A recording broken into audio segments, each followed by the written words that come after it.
অজগৰ সাপৰ পোৱালি আমাৰ অসমীয়াত ক'বলৈ গ'লে পাইথনৰ কিবা ভিডিঅ' আছে নে?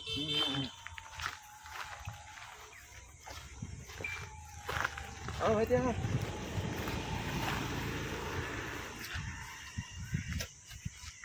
অন্য এখন বহুত দিনৰ মূৰত আহিছোঁ দেই খবৰ মেলিবলৈকে হয় এই যোৱাবাৰ আহিছিলোঁ যে দিন হ'ল আৰু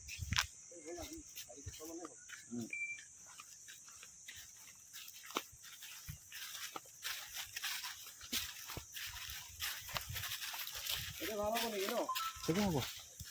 দুইখন নৌ মানে সৰু জেগা লগ হৈছে ইয়াতে প্ৰাকৃতিক পৰিৱেশ ভাল আছে পানীও বাঢ়ি আছে নদী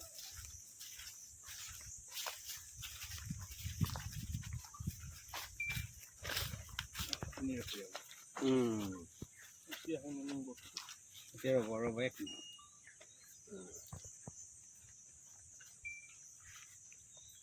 কেইটামানো কৰিব মোকো লাগিব মোবাইল ঠিক আছে ল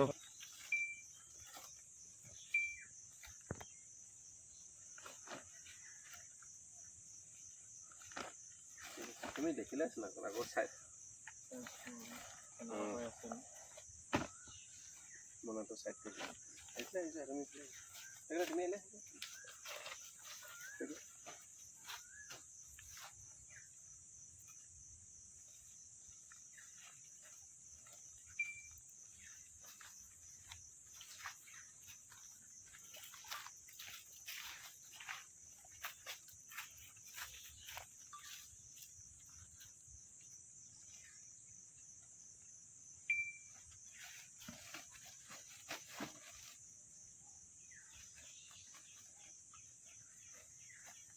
আচ্ছা হেৰি হৈছে হয় এইটো কিমানমান হ'ব তাৰ ওজনটো আপুনি ওজনে সুধিছে নেকি অঁ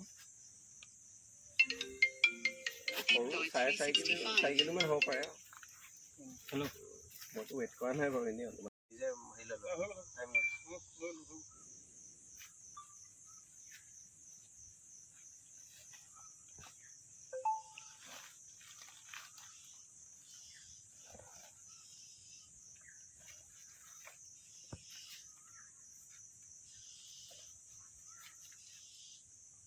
সেইটোৱে হয় অজগৰ পোৱালি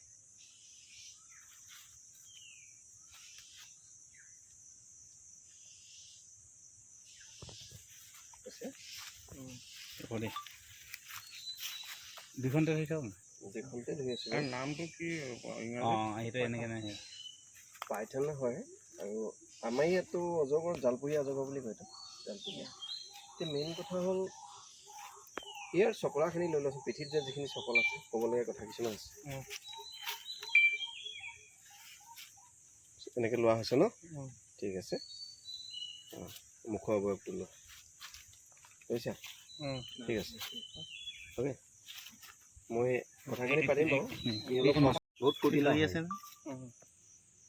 চাই লওঁ ভালকৈ বডিটো লৈছা ভালকৈ ইয়াৰ বয়স কিমানমান হ'ব আনুমানিক সেইটো 2 বছৰীয়া হৈছে এইটো মানে বিৰল প্ৰজাতি নহয় ইয়াত পোৱা প্ৰজাতি ইয়াত সচৰাচৰ পোৱা প্ৰজাতি আমাৰ মানে ইয়াত এই অজগৰটো ঠিক 5 বছৰমান আগৰ পৰাহে ওলাইছে তাৰ আগতে অজগৰ আমাৰ ইয়াতো পৰা আমি জনাই নাছিলোঁ 5 বছৰমানে হৈছে আমাৰ ইয়াত অজগৰ ওলোৱা এইবিলাক বানপানী বা কিবা গাড়ী বহুত দূৰৰ পৰা না গাড়ী পাইপ চাইপত আহিছে তেনেকৈ হ'ব পাৰে ঠিক আছে মই এৰি দিওঁ হা এই আমনি পাব পাৰেতো যাবগৈ লৈ থাকে তাৰ পৰাই লৈ থাকে এৰিলে যাব আপুনি মানুহটো দেখাই দিব হ'ব একো নাই সেইটো মই কৰিম বহুত ফূৰ্তি নাই একো নাই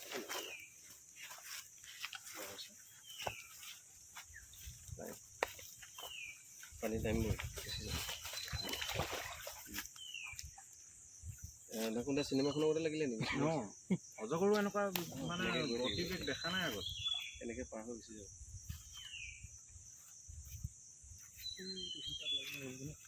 পাইছোঁ আপুনি এটা অজগৰ সাপৰ পোৱালি ইয়াতে মেলি দিছে অৰণ্যৰ মাজত। ক'ত ধৰিলে আৰু কেতিয়া আৰু কেনেধৰণৰ ধৰিবলৈ সক্ষম হ'ল? একচুৱেলি সাপটো মই নিজ হাতে ধৰা নাই। মোৰ কেইজনমান বন্ধুৱে শিৱসাগৰ চেঙেলীবাৰী বুলি কোৱা জেগাডোখৰত কালি ধৰিছিলে ৰাতি ঠিক 10টা বজাত। আৰু মোক তেওঁলোকে খবৰ দিলে যে দাদা সাপ এটা ইয়াত ধৰা হ'ল, লৈ যাওকচোন, অজগৰ সাপ নেকি, আমি ভালকৈ ধৰিব পৰা নাই। মই কেনেকৈ ধৰিলে কি কথা সুধিছোঁ, তেওঁলোকে কিবা লাঠি এনেকৈ হেঁচি ধৰিছোঁ কৈছে। বাৰু তথাপিতো গৈ আহোঁচোন বোলো, গ'লোঁ মই চালোঁ সাপটো হয় অজগৰ সাপেই হয়।